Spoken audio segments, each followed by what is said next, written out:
Hello, everybody. I'm Larry Ridley, and this is Madden 17 on EA Sports. Anticipation is mounting for today's game, and we've got two quarterbacks looking to make an impact.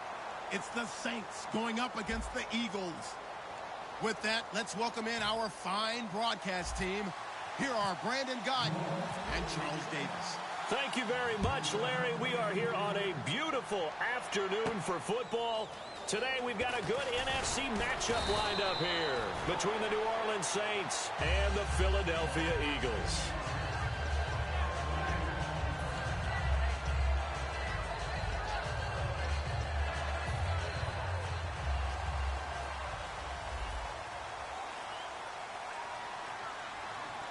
They come out here in the eye. Detroit! Now let's go! Green 39! Green 39! Wentz now on first down. And his first pass here is going to fall incomplete. And a lot of the weight of this offense falls on the shoulders of the running back. That's because the offense knows if they give him any openings, any opportunities, he can turn it into a big play at any time.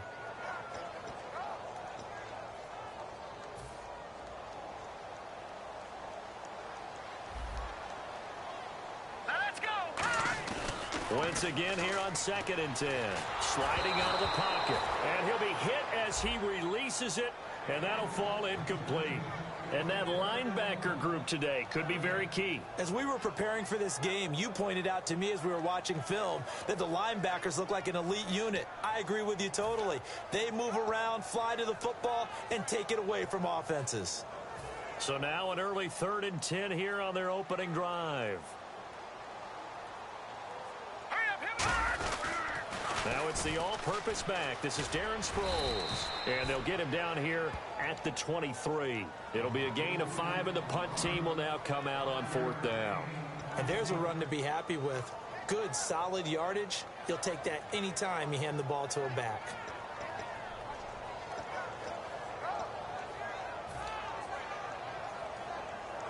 Okay, look at this. The punt team nowhere to be found. They're on the sidelines. Offense going to go for this on the opening drive. They do go for it. Blitz coming, and down he goes. Donnell Allerby in there to sack him for a loss of 6. So they take a big chance here in their own territory, and you think the coach may have some questions to answer? Yeah, and, you know, normally we focus on the media, right? The social media barrage that he's going to get for this one. How about on his own sideline and in his locker room? Because I think the team's going to look at him like, Coach, why would we go for it there? I mean, no confidence in the defense. You don't like the punter. I mean, what's going on here? You owe us some explanations. A little bit of ground to make up for the offense as they face a 2nd and 11. Breeze to throw on 2nd. Now Breeze lost the football. And they're going to set up shop at the 27-yard line. Philadelphia getting set to take the field. And last time they were very fortunate, this offense. They went for it on 4, turned it over in their own territory, but the other guys held up. They didn't give up any points. So how about the guy with the #1 headset on the sidelines, the head coach? That was planned going into it, not necessarily to not get the first down or to have the defense have to hold up. But he trusted his defense. Trusted his defense very much, and I think that's how he's going to play this game. Go for it, be aggressive, because I've got the wild bunch backing me up over here on my own sideline. Now we'll see what his offense can do. And complete to Zach Ertz. He's at the 30. Touchdown, Philadelphia. Zach Ertz, 72 yards. And the Eagles have taken the early lead. I know guys who design defenses, they try to prepare for everything, but you ignore the guy who plays tight end at your own peril. Yeah, and he's like having another wide receiver out there sometimes, right? Exactly right, because they're such a matchup nightmare, and they're hybrid guys. Are they receivers? Are they big guys that block? How about the one we just saw there? Catch it and go. Run after catch all the way into the end zone. That's fielded in the end zone. And he'll take it back to about the 19-yard line. Now the Saints offense, they get ready to go back to work here. And they'll be looking to atone for last time's mistake of fumbling inside the red zone. Certainly they don't want to do that again. And and so much emphasis placed on red zone offense. I mean, you have periods devoted in practice just for that because everyone knows how vital it is to put points on the board when you've entered that part of the field. And to come away with nothing, that's difficult for a team to handle. And difficult, and now we'll see if they can make it less difficult on themselves on this drive. A gain of 3, second down. Yeah, that wasn't a big run, just a short one there. But guess what? Sometimes you treat it like boxing. You throw that jab out there, and you throw it again, you throw it again, then you come with a big punch later. Maybe they're just trying to set them up. They come up with one back. That's Ingram. Now Breeze. He'll air it out deep for Thomas. And he bats it away, and it falls down incomplete. And if this offense is going to flow today, certainly the running back will be a key piece. Without a doubt, because they asked their runner to not just do that, but to block, to catch, to help set a tone for their offense.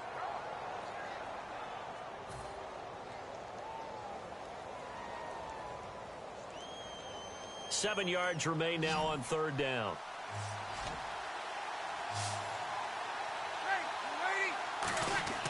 Now Breeze on third down. It's brought in here by Willie Snead.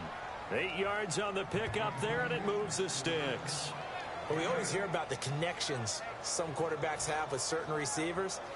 I think this guy has a connection with just about everyone. Didn't mind throwing it in there against double coverage to him. Shows some confidence, supreme confidence. Big-time confidence that he would make the play for him, and he did. Throwing on first down is Breeze. Oh, hit as he throws there, incomplete. And we peek at the defense now for Philadelphia. Benny Logan has the body of a defensive end, but the skill set of a defensive tackle. He's very difficult for offensive guards to block.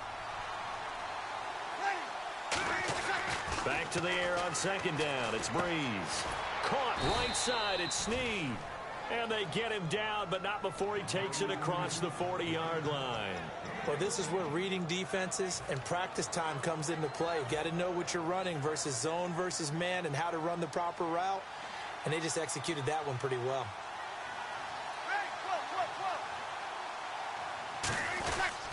Now a handoff to Ingram. And nowhere to run on the interior of that defensive line. He'll get back only to the line of scrimmage. A 1-yard gain could look like a disaster, but it all depends on how the game is going. Is it a series of 1-yard gains running the ball? If that's the case, you might have to start thinking about throwing it a little bit more. But if it's just the occasional 1-yard run, hey, congratulations to the defense. They won that one. Come back and get them the next time. And they'll lose a yard that time, and that's going to lead to a third down. Man, it wasn't that long ago that the guy playing that spot was an outside linebacker type of a guy. Now, as a defensive end, how about the speed that he used to get into the backfield and make the play?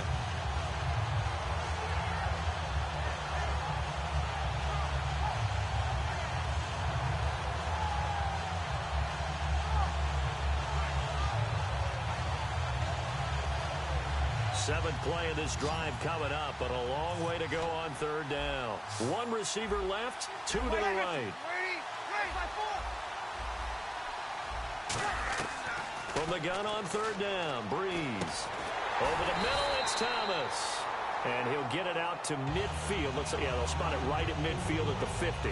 One hallmark of good defenses is understanding the game, understanding positioning, and tackling immediately in the secondary after catches. I think we just saw that on display right there. Got to him before he ever had a chance to think about turning it upfield. So they're going to try this thing on fourth down.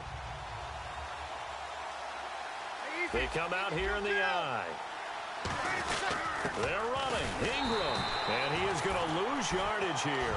Boy, a curious decision to go for it. Doesn't pan out. And that will force a turnover on downs.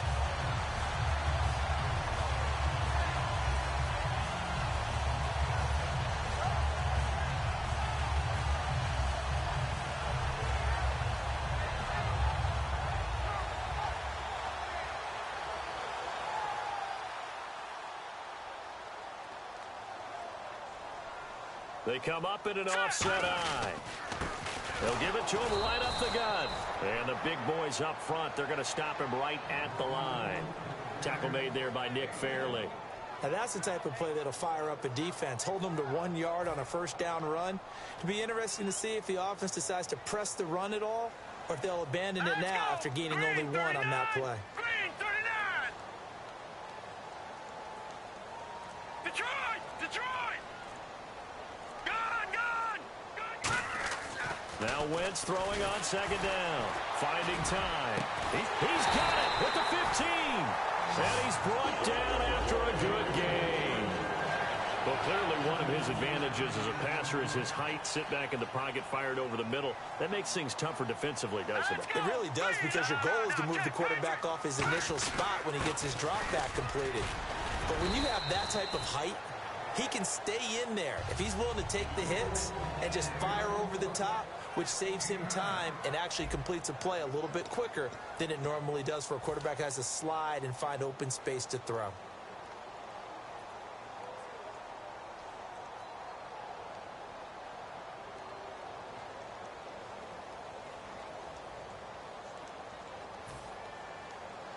Shift together here from the D-line. Hurry up, here we go. 3-19. They'll bring a tight end in motion.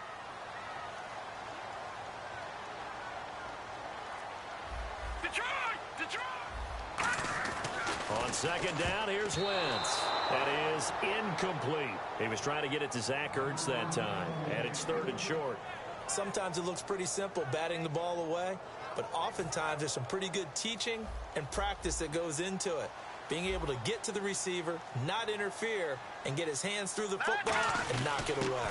Trying a little razzle-dazzle on 3rd and short. And he won't have the touchdown, but he will have the first down as he's tackled at the 2. So the run moves the chains, and here we go on first down.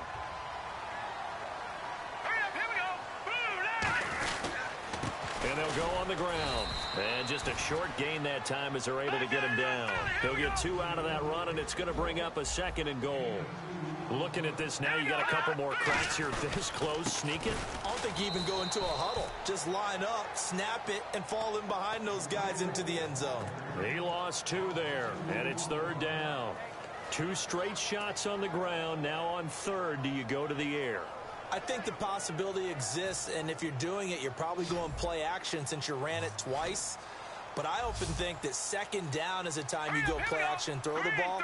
I say commit to the run and think about it being 4-down territory. Watch it now, Barney. Wentz now on 3rd and goal. Now that'll be tipped and intercepted. Picked off by the safety, Kenny Vaccaro. And a big turnover there as his guys will get the football back. Out onto the field comes New Orleans. And last time we saw them go for it in kind of an unusual situation. It's not like it's a 4th quarter do or die. They went for it, didn't get it. We'll see how that affects them this go-around. Partner, I'm wondering if we're starting to see the effects of analytics coming into play here, where people are studying the number of possessions, how many times you should go for it, what position it leaves your team in. Maybe we're starting to see a little bit of that creeping into the NFL game. I think we've seen it in other sports, maybe into the NFL now as well. That first down play, all you want to do is wedge out any type of space and try and create enough room that if you have to run the punter out there, he can successfully complete the punt. Yeah, didn't get a ton there, but at least some positive yardage. And the hit jarred it loose. It's incomplete.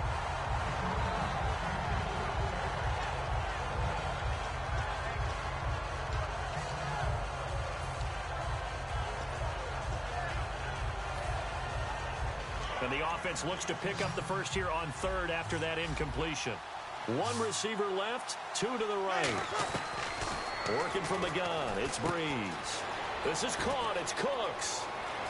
He's at the 50, 30, past the 20. Touchdown, New Orleans.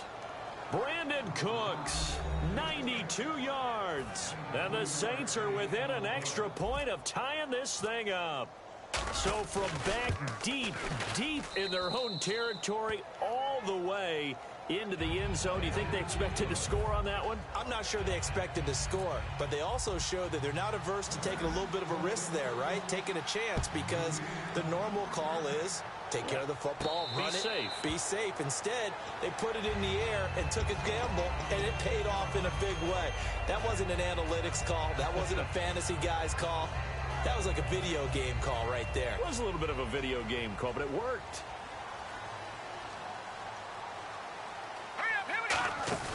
Trying to shake off the interception. He'll look to throw. And he takes a shot on the release as this will be incomplete. Well, you know, that incompletion gives me a second to tell you that, partner, it's Thanksgiving week, and gosh darn it, I'm thankful for you. Oh, listen to you. Yeah. You're awfully good. Look, truthfully, I'm thankful for you. I'm thankful for this opportunity for us. Thankful for the Madden franchise and all the people who play it, because without them, we're not sitting here right now, and we certainly hope that they're all having a great Thanksgiving. And, of course, we're thankful for our great men and women in uniform. Absolutely. Well said. Happy Thanksgiving to all. Jordan Matthews, the one he was looking for. And it's third down. The name of the game, as always on defense, put pressure on the quarterback. And that's exactly what they've done today. It looks like they've got him a little bit rattled. That would have been the second interception in the first half.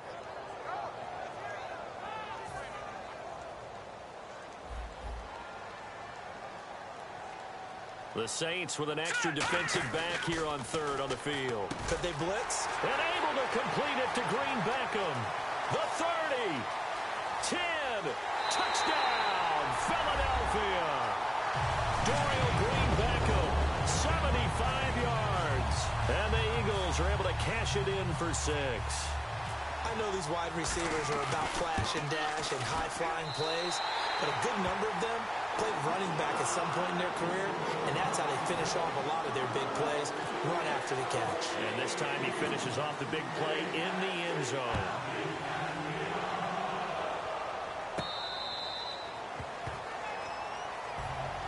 Now the Saints, they trot their offense out here, and they're going to need another score. Got one last time, but still down here.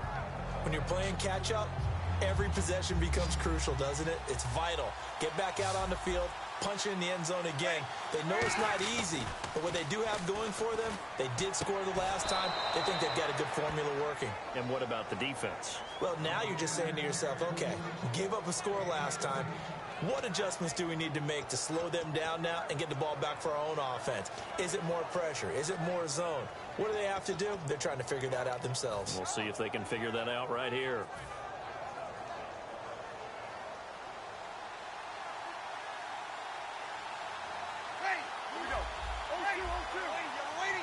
They come up with one back. That's Ingram. Now they'll run it on the toss. And he is going to lose yardage here. That's going to go as a loss of 4, and it'll be second down.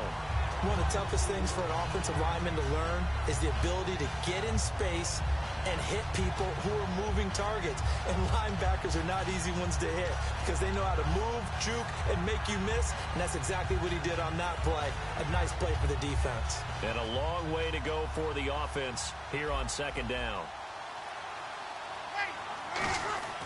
Breeze to throw on second down.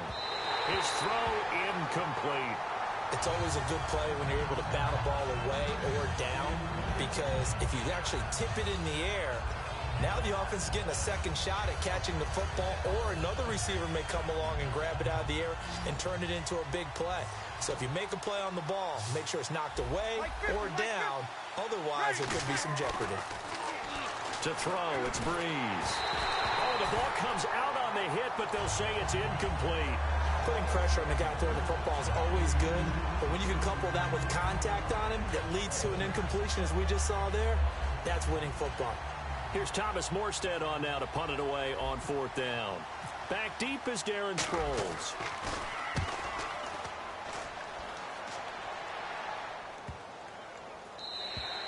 And this is going to hit the goal line and continue on into the end zone for a touchback. Philadelphia getting set to take the field. And they'll just simply be looking to build off the confidence of the last time out where they scored a touchdown. That confidence is powerful, isn't it? When you scored once, you feel like you can go back out there and get it done again. Doesn't matter what the defense throws at them. They feel like they're in a groove right now, and they want to get out there and show it. Yeah, hoping to stay in that groove here this go-around.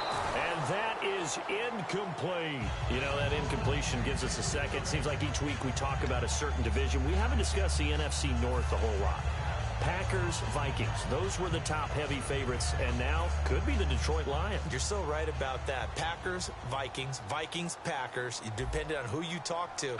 But no one mentioned the Lions, who now lead the NFC North as they head into a Thanksgiving Day tilt with the Minnesota Vikings. Boy, what intrigue that game has now.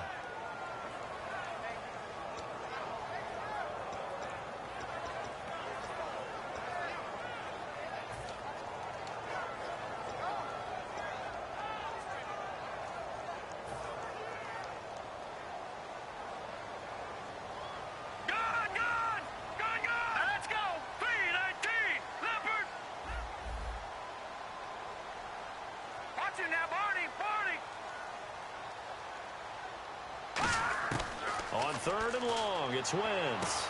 And, oh, he took that in one-handed. What a grab. And the 6'6" Beckham had a touchdown, his second of the season against Seattle. I think as the season goes on, you'll see more and more performances similar to the one we saw this past Sunday in Seattle for Dorian Green Beckham. You mentioned 6'6", ability to run really, really fast.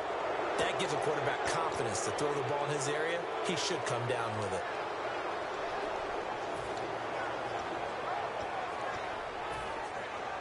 And a great spot to start this drive from here. And the slot man goes in motion left.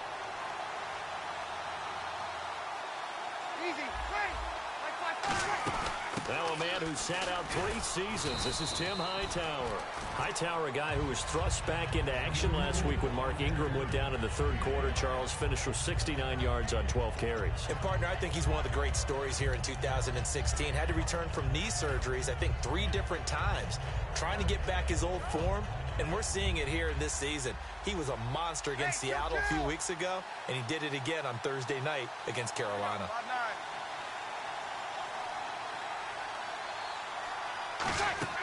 Now Breeze throwing on second down. Out to the flat. That's complete to his running back. Give him 2 yards on that play. And just like that, it's third down.